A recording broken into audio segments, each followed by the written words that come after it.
ખાસ એક વાત ગઈકાલે તો મેં કીધું હતું પણ આજે કહી દઉં, અહીંયા લાખોની સંખ્યામાં આપ બેઠા છો એટલા માટે, જે આપણા જ દેશમાં જમ્મુ કાશ્મીરમાં ઘટના બની છે એમાં જેટલા લોકોએ જીવ ગુમાવ્યા છે અને ભગવાન ભાગવત અહીંથી વાંગમય સ્વરૂપ છે પરમાત્માનું, એટલે એમને ત્યાં ચરણ આપે, એમના પરિવારને હિંમત આપે.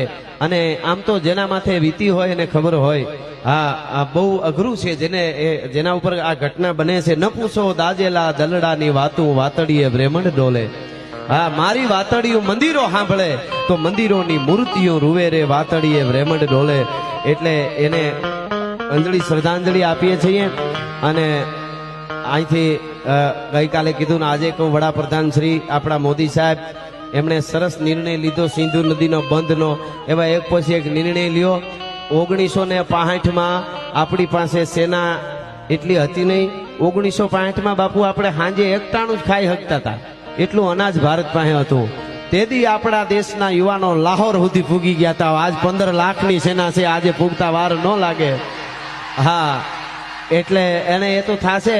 અને એ આપણે ખુમારી બધાને ભરી રાખવી પડશે. ભક્તિ અને ખુમારી વગર ભક્તિ નો આવે, ભક્તિ વગર ખુમારી નો આવે. એક હાથમાં માળા હોય અને એક હાથમાં તરવાર હોય, ભજન કરી શકે. માઈ કાંગલાના કોઈ દી